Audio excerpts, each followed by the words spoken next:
Boa noite, irmãos.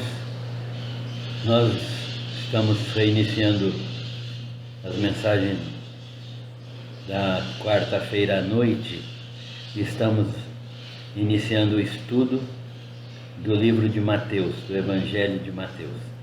Essas meditações no livro de Mateus serão realizadas semanalmente às quartas-feiras.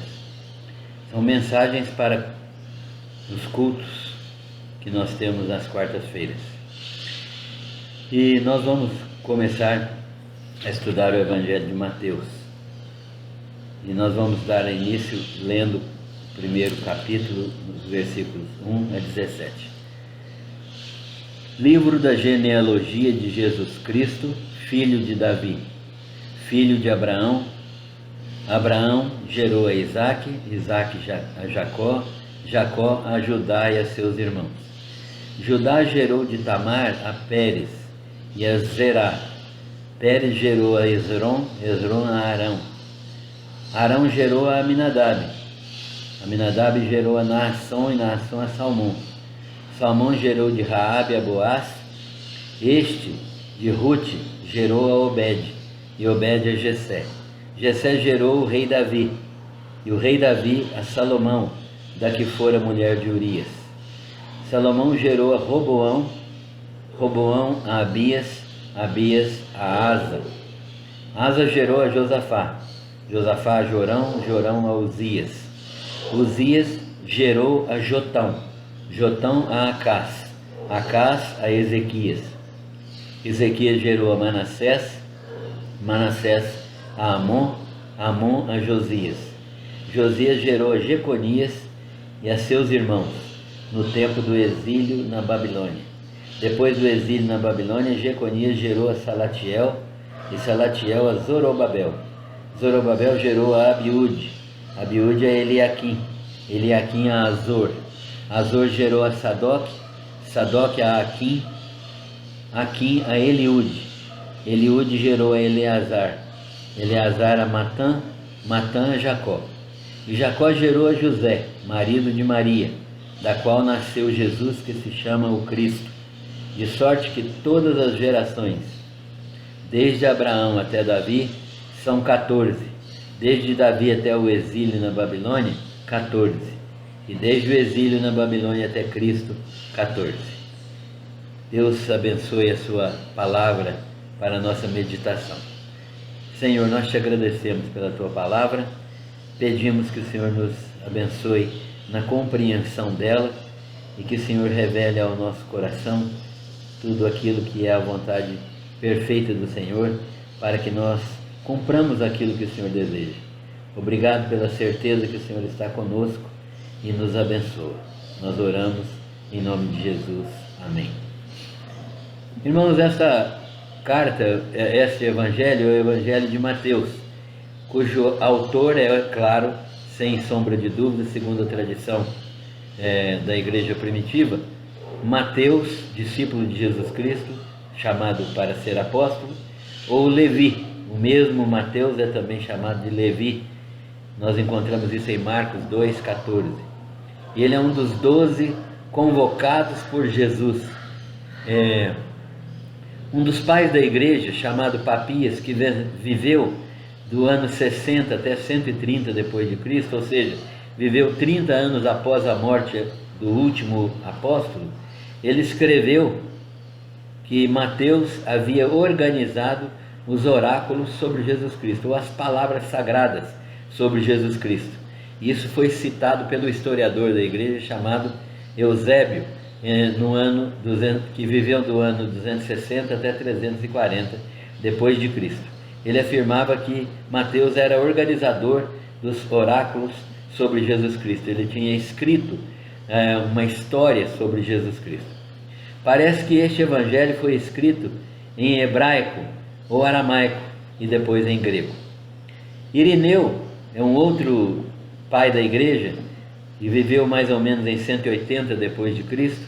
Menciona um evangelho escrito por Mateus para os hebreus, no seu próprio dialeto, no seu próprio idioma. Então parece realmente que o Evangelho de Mateus foi escrito também em hebraico. A data da escritura, a data em que o livro foi escrito e a ocasião em que ele foi colocado em evidência, tem como antigamente nós já sabíamos, o livro foi encontrado na carta de Inácio, a menção foi encontrada na carta de Inácio de Antioquia em 110 depois de Cristo. Ou seja, por volta do ano 100 depois de Cristo, o livro já circulava entre os cristãos, talvez desde o ano 64, data aproximada da sua consecução. Então parece que o livro foi escrito aproximadamente em 64, 65 ou até o ano 70 no máximo depois de Cristo. O local de onde ele foi escrito certamente, provavelmente, foi na igreja de Antioquia, que era uma igreja mista, uma igreja de gentios e judeus. Ali nos parece que o apóstolo Mateus escreveu o seu evangelho. Esse evangelho mostra Jesus como rei, mostra Jesus como legítimo representante da monarquia hebraica, legítimo descendente da linhagem de Davi, filho de Abraão. Se Jesus fosse filho de José, certamente ele estaria dentro da linhagem de Davi.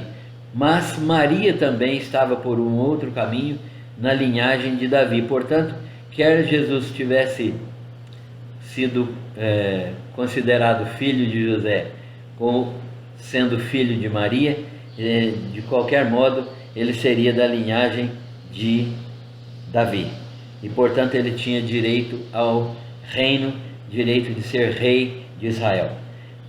Então este evangelho mostra Jesus como rei da legítima linhagem de Davi, e o livro vai procurar responder a questão sobre Cristo.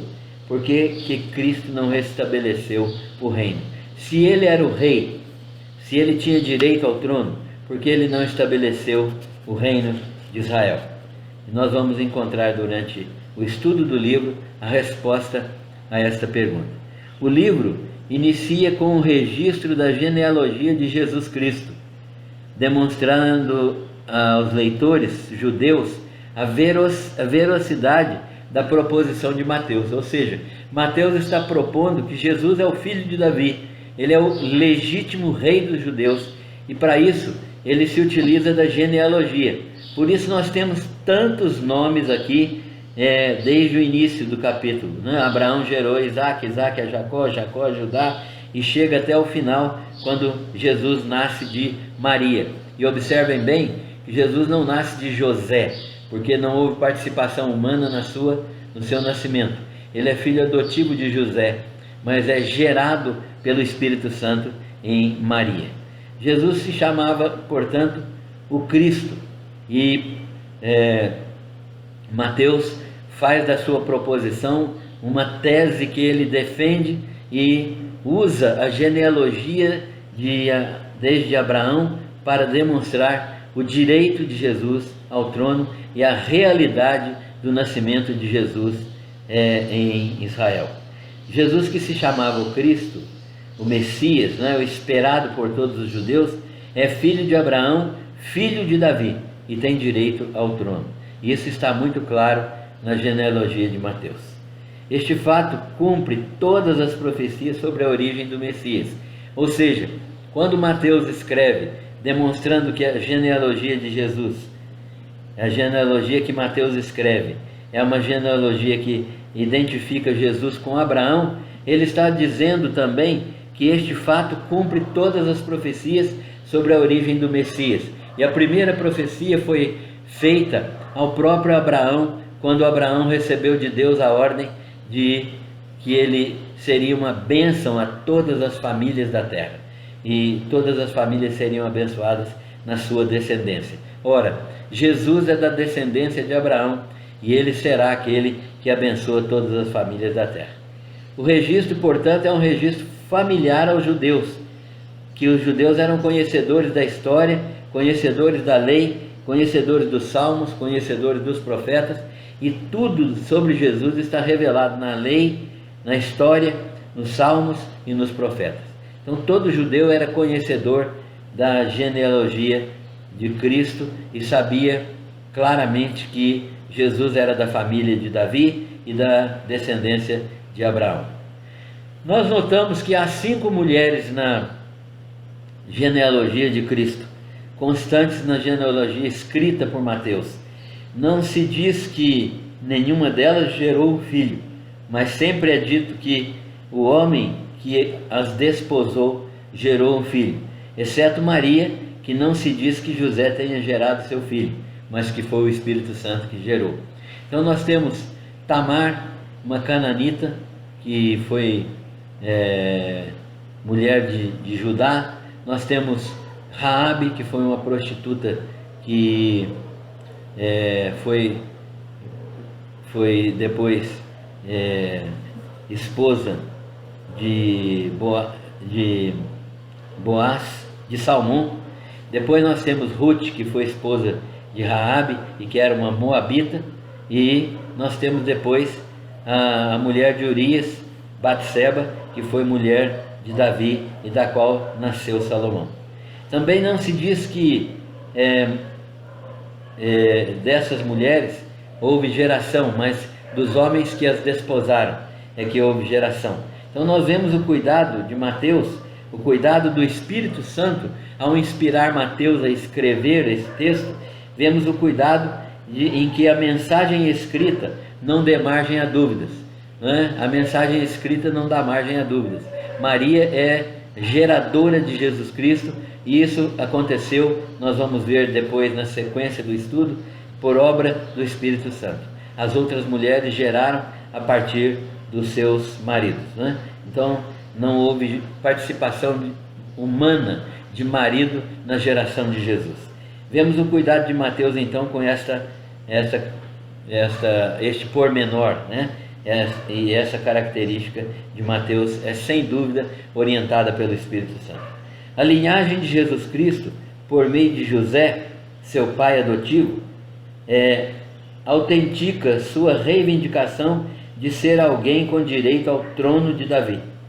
E a utilização da expressão da qual nasceu Jesus não deixa margem à dúvida que Jesus não foi filho de José, mas foi gerado em Maria pelo Espírito Santo. Essa é uma das mais fortes evidências do nascimento virginal de Jesus Cristo. Essa é uma doutrina fundamental. Jesus Cristo nasceu virginalmente, ou seja, foi gerado, melhor dizendo, foi gerado virginalmente. É claro que no nascimento, Jesus, no seu nascimento, produziu lacerações perineais em Maria, e certamente ela não permaneceu virgem, até porque ela também teve relacionamentos com José, conforme a Bíblia nos demonstra, e mostra também que Jesus teve irmãos, estes sim nascidos de José e de Maria. A palavra Messias, que significa ungido, aquele que recebe uma missão especial, o que significa também Cristo em grego. Então a palavra ungido é a mesma palavra Cristo, né? Ungido é o Messias em hebraico e Cristo em grego. Significava com isso uma escolha, uma missão especial. Deus unge Jesus para uma missão especial. A unção com óleo, representando o comissionamento direto de Deus e a autoridade do Espírito Santo, era usada pelos profetas, sacerdotes e reis. Os 3 ofícios se cumprem na pessoa de Jesus Cristo. Ele é profeta, ele é sacerdote, ele é rei. Mateus didaticamente organiza a genealogia de Abraão até Jesus Cristo em 42 gerações. Nós estamos vendo aí que são 3 grupos de 14. Demonstra então que a história não é uma sucessão de fatos aleatórios. A história não se repete como alguns filósofos têm dito, né? A história é uma sucessão de fatos organizados por Deus, não fatos aleatórios, uma repetição de fatos cíclicos, mas não é uma sucessão de fatos, mas sim ela cumpre uma determinação soberana de Deus e um propósito eterno do Deus eterno. Então nós sabemos que a história é uma sucessão de fatos determinados por Deus. José é um personagem que é piedoso nesta história, um homem de Deus. Ele estava desposado com Maria e José comprometido com ela, num compromisso pré-nupcial que não poderia ser quebrado, exceto se houvesse um relacionamento sexual com outro homem. A moça e o homem e o rapaz estavam comprometidos um com o outro cerca de 1 ano antes do casamento. As famílias se comprometiam e esse ano pré-nupcial era um ano de preparação para o casamento, e já era considerado um vínculo matrimonial que não podia ser rompido, exceto se houvesse algum tipo de relacionamento sexual. Então José, que era um personagem piedoso, percebeu que Maria estava grávida e eles não tinham tido relacionamento sexual. E isso certamente perturbou a ele, que de maneira sábia e justa, e não querendo expor Maria à vergonha e ignomínia, pensou em abandoná-la secretamente, sem que ninguém soubesse, sem cumprir o papel marital. Ou seja, ele não ia ter relacionamento com ela, ia abandoná-la secretamente porque ela estava grávida, e a dúvida no seu coração era quem era o pai da criança. Então o Senhor Deus lhe revelou tudo em um sonho especial. Nós vamos ver isso depois. Nesse sonho especial, o anjo fala com ele que ele é certamente aquele que deve se casar com Maria, né? que deve desposá-la, porque o que nela está gerado é do Espírito Santo. E o incumbe a José de cuidar do menino. Ele daria nome ao filho que Deus estabeleceu. O próprio Deus estabeleceu o nome de Jesus, que significa Jeová é salvação, porque segundo o texto, ele salvará o seu povo dos seus pecados, né? Então tudo isso foi orientado a José, e tudo seria cumprido, né, rigorosamente, e as profecias seriam cumpridas de modo cabal. José recebe então Maria como sua esposa, por ordem de Deus por meio do anjo, e ela permaneceu virgem até o parto. A Bíblia afirma categoricamente que a partir do nascimento de Jesus, José e Maria coabitaram e viveram, né, tiveram outros filhos, irmãos e irmãs, conforme o próprio Mateus afirma no capítulo 12, nos versículos 46 a 50, e Marcos no capítulo 6, versículo 3. Aplicando algumas verdades à nossa vida, Deus é um Deus que se revela, e revela seus propósitos eternos. Ele se revela como ele se revelou a José.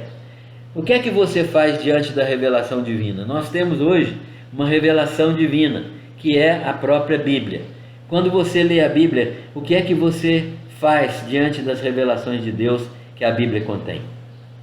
Segundo, Maria é cumprimento da profecia bíblica, Gênesis 3,15.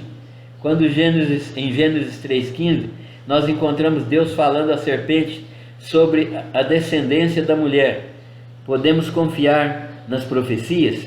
Será que o amor de Deus ainda se cumpre? Será que a profecia ainda se cumpre?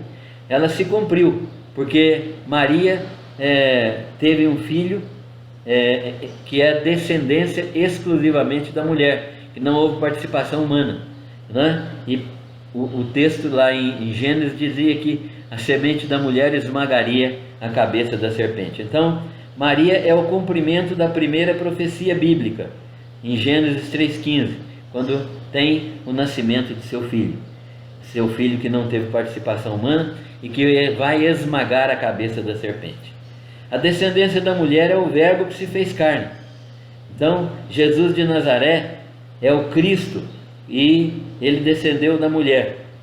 Qual é a sua relação, a relação que você tem com Jesus o Cristo. Ele é o Verbo que se fez carne, mas e na sua vida? O que ele é? Quarto, o registro genealógico demonstra que a história tem uma finalidade. Os acontecimentos não são fortuitos. Deus está dirigindo o mundo, Deus está no comando da história. Como vai a sua vida? A sua história está nas mãos de Deus? Você já se entregou ao Senhor Jesus? Ou você continua querendo governar a sua própria vida, a sua própria história? E quinto e penúltimo, quem não tem Jesus como Senhor, não pode tê-lo como Salvador. Não há possibilidade alguma de ser salvo sem entregar a vida ao Senhor Jesus. Hoje é o dia propício para fazer essa entrega. Hoje é o dia da salvação. Nós temos mulheres na genealogia de Jesus Cristo e isso demonstra que Deus não é machista, né? Isso demonstra que o amor de Deus é inclusivo, e mesmo mulheres que tinham vida moral dúbia, que eram prostitutas até, participaram da genealogia de Cristo, demonstrando que Deus milagrosamente transforma pessoas e de uma maneira maravilhosa ama a todas as pessoas, incluindo as pessoas na sua história. Qual é a sua história? Você já se entregou ao Senhor Jesus? Que Deus possa abençoá-lo e que esta meditação possa torná-lo capaz de se entregar ao Senhor Jesus Cristo, vendo a sua majestade no comando soberano da história. Deus abençoe a sua vida.